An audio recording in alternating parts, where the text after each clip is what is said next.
est-ce qu'il y a une différence quand les pasteurs eux-mêmes prêchent et quand les anciens d'église prêchent? Est-ce que vous avez ressenti, vous ne sentez pas qu'il y a une différence?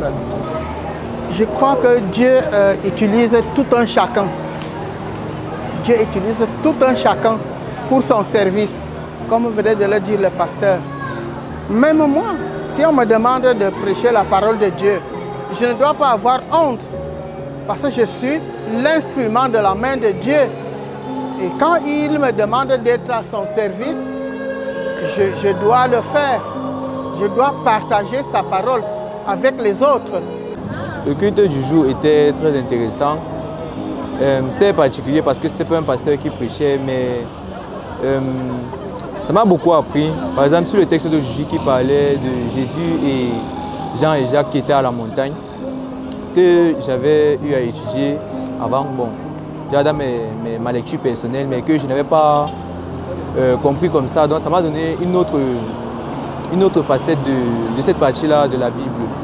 Donc oui, ça m'a apporté quelque chose de nouveau et j'en ressors très enrichi et je remercie vraiment le prédicateur.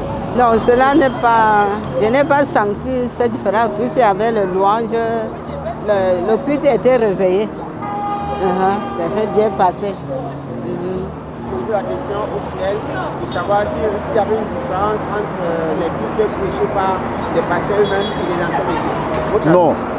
Ce serait pas très juste de faire une comparaison entre les cultes prêchés par les pasteurs et les cultes prêchés par les laïcs engagés. Non, ce serait malsain d'ailleurs.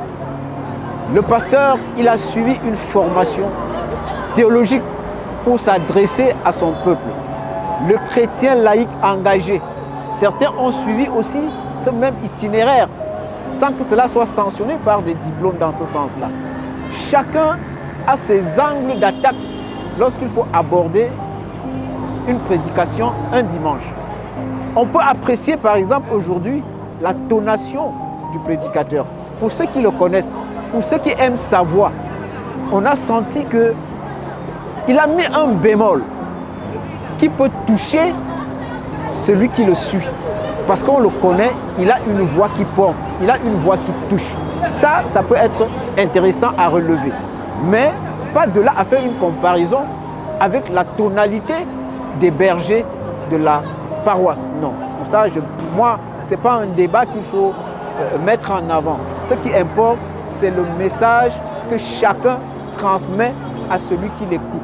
Aujourd'hui, je dis, le message, c'était sur la connaissance du Christ, pour mieux s'accrocher à lui. Quand c'est les autres bergers, on doit s'intéresser quel est le message que je retiens de la prédication et non comment a-t-il prêché. Je ne suis pas d'accord sur cette analyse. Ce que j'ai observé, c'était la promptitude des fidèles à se lever pour célébrer Dieu. Comment je vais dire, l'attention dans le message qui a été donné ce jour. Les fidèles étaient vraiment attentifs à ce qui a été dit.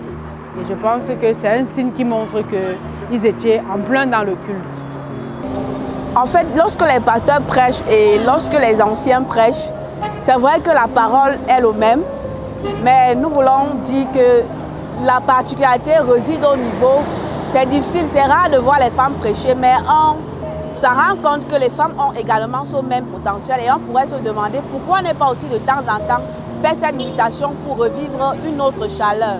C'est justement ça. Merci de m'avoir donné la parole, mais pour ma part, je ne pense pas que le fait d'être édifié selon la parole de Dieu par les anciens d'Église ne peut pas être un handicap à l'épanouissement du fidèle ou bien à sa croissance spirituelle. Pourquoi? Parce que l'ancien d'Église est celui-là qui est le collaborateur proche du berger. Donc, en cas d'absence du berger, l'ancienne d'église peut bien répondre en place et lieu du berger par rapport à ses responsabilités vis-à-vis du fidèle. Puisque l'ancienne d'église a sous sa responsabilité d'encadrer 50 fidèles. Donc, que ce soit dans les enseignements comme dans les prédications, l'ancienne d'église peut bien jouer ce rôle-là, d'après moi. Moi, je crois que pour ceux qui connaissent cette paroisse, Ce n'est pas la première fois que des laïcs engagés prêchent. Ce n'est pas la première fois, ce ne sera pas la dernière fois. L'analyse de l'impact de la prédication d'un laïc sur le fidèle, à mon sens, ne me semble pas être quelque chose de pertinent. Non. Sinon, on risque de rentrer, comme je dis, dans un jeu qui est malsain. On risque d'entrer dans un jeu où les chrétiens vont se dire, tant que ce n'est pas le prédicateur X, cela ne m'importe pas. Non. Ce qui importe, c'est le message. Qu'est-ce que le prédicateur laïque nous dit? Qu'est-ce que le berger, qu'est-ce que le pasteur nous dit? C'est ça qui doit être l'impact profond sur celui qui écoute le message. Et non s'attarder sur c'est un pasteur, c'est un laïc. Je ne suis pas d'accord. Ne m'amenez pas dans ce couloir. Ça, je ne suis pas d'accord. Oui, tout à fait, oui. On ne s'est pas rendu compte. Hein. Toutes les différentes séquences ont été respectées et les anciens ont transmis le message, un message qui est très bien passé. Moi, j'étais entièrement satisfaite de ce culte. En tant qu'ancienne, je ne prendrai pas la peau du pasteur, mais ce que je dirais, c'est que nous sommes en mission en tant qu'anciens. On a le devoir de substituer de temps à autre les pasteurs dans leur mission. Et c'est ce qui a été fait aujourd'hui. Et je pense que ça a été pour les fidèles et pour nous-mêmes un moment de joie. Au niveau de la paroisse, au niveau de la communauté, il y a la CVS qui est là pour recevoir les fidèles tous les vendredis par rapport à leur affermissement spirituel. Donc, quand les fidèles viennent aux enseignements des vendredis, aux prières de samedi, moi je pense que le Seigneur peut bien les capaciter à répondre réellement aux besoins des fidèles par rapport à la prédication, par rapport aux enseignements. Par définition, l'ancienne Église, l'une des fonctions de l'ancienne Église, c'est d'aller évangéliser. Et évangéliser, c'est prêcher. Il y a des actes que les anciennes Églises ne peuvent pas faire parce qu'ils n'ont pas reçu la consécration. Mais l'ancienne Église doit prêcher, doit faire la liturgie, doit accompagner les pasteurs.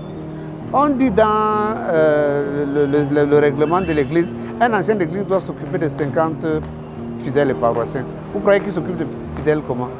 C'est en faisant la prédication, c'est en faisant l'évangélisation. Donc l'ancienne Église doit pouvoir faire systématiquement tout ce que le pasteur fait, sauf l'imposition de main, sauf la bénédiction, parce qu'il n'a pas eu reçu cette onction-là. Mais l'ancienne Église prêcher, c'est tout à fait normal. Et nous sommes très contents que l'opportunité a été donnée aux anciennes églises en ce dimanche de faire le culte. J'aurais souhaité que vous ayez l'avis des fidèles des paroissiens pour qu'ils vous disent comment ils ont perçu le culte. Et je pense que sur leur visage, on a vu de la satisfaction. Anciens d'église aussi, dit berger, ce sont des personnes appelées à faire circuler la parole, à prêcher la bonne nouvelle. Bon, pour dire qu'il y a une différence entre la prédication d'un pasteur et la prédication d'un ancien, on va juste se baser sur le fait que le pasteur a subi une quelconque formation. Par contre, l'ancien, lui, sa formation à lui n'a pas été, disons, professionnelle, mais lui, il a quand même vécu, il vit plus les réalités de la vie par rapport au pasteur qui vit la vie théologique et vient sur le terrain pour pratiquer. L'ancien, lui, il a des, comment dirais-je, il a une prédication plus basée sur les réalités, sur le vécu. Donc, établir une différence entre les deux serait stigmatiser l'un au détriment de l'autre. Mais pour dire vrai, la différence n'est que du côté école, professionnalisme et terrain, si je peux dire ça comme ça. Oui, c'est important parce que ce qu'on ne sait pas, c'est que l'ancien n'est pas juste un assistant administratif du pasteur. L'ancien a le devoir d'encadrer les fidèles. Et c'est pour ça que, par exemple, il a été fait 5 séances de formation des anciens, parmi lesquelles la conduite d'une méditation, la conduite d'une étude biblique. Il y a des anciens qui sont aumôniers des groupes dans la paroisse. Alors, Quels sont aumôniers? C'est pour faire quoi? C'est justement pour encadrer. Donc pour dire que la chair qui est donnée, pas seulement aux anciens, au conseil et même aux fidèles, n'est pas le seul lieu d'expression de cela qu'on appelle généralement les laïcs, parce que autant que possible, on les associe à divers programmes d'édification. Je pense que c'est déjà une tradition dans la paroisse de Loncac d'associer les anciens d'église et même toute fidèle qui voudrait à l'enseignement pendant le temps de la Passion. C'est une grande opportunité, c'est une joie, parce que ça pousse l'ancienne d'église à s'autodépasser, à apprendre, à chercher, pas d'être seulement un ancien d'église de surface comme ça, qui porte la robe blanche pour le dimanche. Or, nos bergers nous apprennent à vraiment, nous associent à l'œuvre de Dieu, à faire comme Jésus faisait. Et ça nous réconforte parce que ça nous pousse à nous dépasser nous-mêmes. Il faut aussi le dire que notre Église préconise, de concert avec toutes les autres églises de la Réforme, le sacerdoce universel. Vous savez que chaque membre de l'Église est capable, formé, est capable de pouvoir porter l'Évangile au bien-aimé. Je pense que partant sur ce principe, elle en tant qu'une ancienne Église de longue date, assez moulée à travers ces différentes milieux, prestations, je pense qu'elle a très bien fait et nous en remercions. Vraiment, félicitations. Merci beaucoup.